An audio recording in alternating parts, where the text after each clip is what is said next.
রবিবার থেকে সারা রাজ্য জুড়ে নবনির্মিত দীঘার মন্দিরের প্রসাদ বিলি করার সঙ্গে সঙ্গে সেই আজ নৈহাটিতেও এসে পড়ল। নৈহাটি পৌরসভার গেট থেকে NLMU ও খাদ্য দপ্তরের সহযোগিতায় সকাল থেকে দীঘার মন্দিরের প্রসাদ বিলির পর্ব চলল সাধারণের মধ্যে। জনসাধারণের মধ্যে প্রসাদ বিলিতে হাত লাগাতে দেখা যায় ব্যারাকপুরের সাংসদ পার্থ ভৌমিক, নৈহাটির বিধায়ক সনদ দে, পৌরপ্রধান অশোক চট্টোপাধ্যায় সহ নৈহাটি যুব তৃণমূল কংগ্রেসের সাধারণ সম্পাদক অভিজিৎ চট্টোপাধ্যায় সহ সকল কাউন্সিলরদের। বেলা যত গড়ায় তত মানুষের লাইন লক্ষ্য করা যায় প্রসাদ নেওয়ার জন্য। সংবাদ মাধ্যমের মুখোমুখি হয়ে পার্থ ভৌমিক কি বললেন শোনাবো।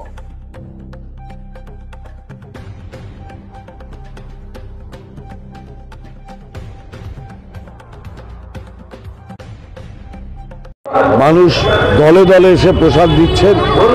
রানী রাসমণি দক্ষিণেশ্বরের মন্দির প্রতিষ্ঠিত করে একটা ঐতিহাসিক স্থাপত্য দৃষ্টান্ত স্থাপন করেছিলেন, আর জগন্নাথ দেবের মন্দির প্রতিষ্ঠা করে মমতা ব্যানার্জির স্থান ইতিহাসের পাতায় হবে।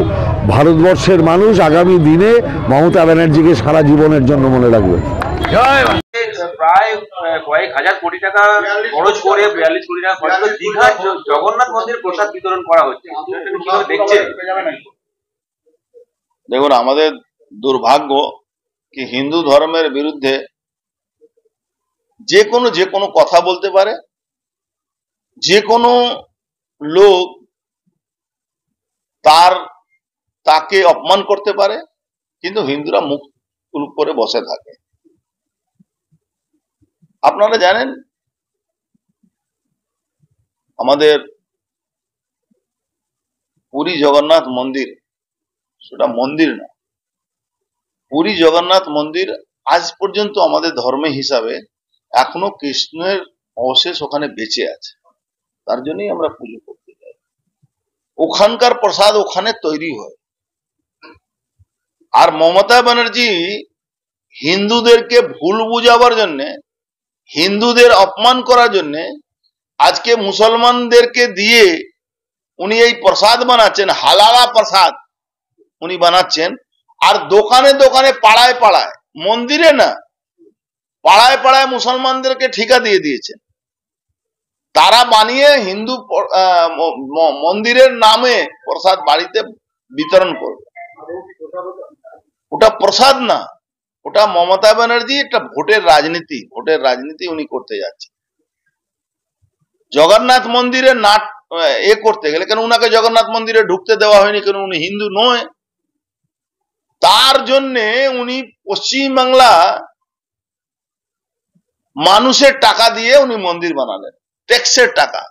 উনার এটা অধিকার নেই, মন্দিরে কোনো ট্যাক্সের টাকা দিয়ে মন্দির তৈরি হয় না। আমাদের ধর্মে এটা বলা আছে। মন্দিরের আয় সরকারের কাছে যায়, আমাদের সরকার থেকে মন্দিরে কোনো জিনিস আসে না। আর এই টাকা তো হিন্দু মুসলমান সবার ট্যাক্সের টাকা। যত মুসলমানরা এমনি ট্যাক্স ফ্যাক্স খুব কমই দেয়, যারাই দিয়েছে, তাহলে ওই টাকা দিয়ে ওই মন্দির, মুসলমানের টাকা দিয়ে মন্দির, তো মন্দির হতেই পারে না আমাদের ধর্ম অনুসারে। ওটা তো কালচারাল সেন্টার এমনিও আছে, কিন্তু উনি হিন্দুদের দেখছেন কি এখন হিন্দুরা তার পাশে নেই, তার জন্য উনি এইসব করে বেড়াচ্ছেন।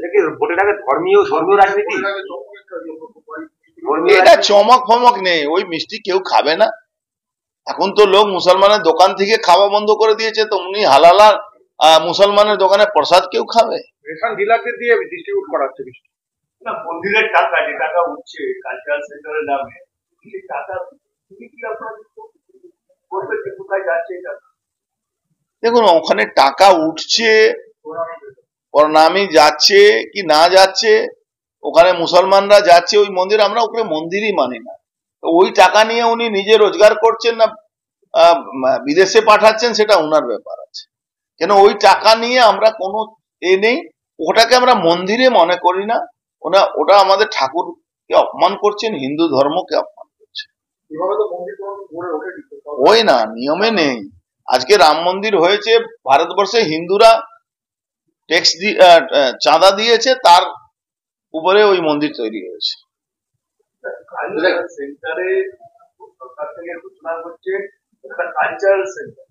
সেখানে মন্দির বলে কেন মন্দির বলে কেন চালাচ্ছে? বললাম না কি হিন্দু ধর্মের মানুষ মমতা ব্যানার্জির উপরে বিশ্বাস করেন না, তার জন্য আজকে এইসব নাটক করে কিছু বিভ্রান্ত করার চেষ্টা হচ্ছে।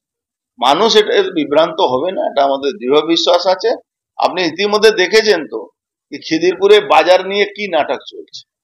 বাজারে প্রায় 1300 দোকানকে পুড়িয়ে দেওয়া হলো। মমতা ব্যানার্জি পরের দিন পৌঁছে গেলেন, কেন? ও কালীন গ্রুপকে দিয়ে উনি বাজার করবেন, টাকা নিয়ে নিয়েছেন ইলেকশনের ফান্ডের জন্য। এবার টাকা নিয়ে আর পাচ্ছেন না, করতে দিচ্ছে না, কোর্টে মামলা যাচ্ছে। এইসব আছে, যারা দোকান আছে তারা দোকান পাবে না, মুসলমানদেরকে উনি দোকান দেবেন। কলকাতাতে প্রায় 100 দোকান 100 বাজার পুড়িয়ে দিলেন উনি।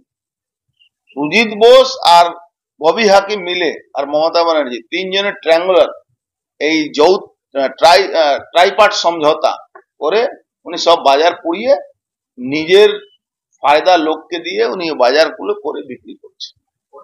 কালকে দুবাই থেকে বেশ কিছু যুবক যারা আটকে ছিল আপনার কাছে আবেদন জানিয়েছিল, গতকালকে সোশ্যাল মিডিয়া আপনি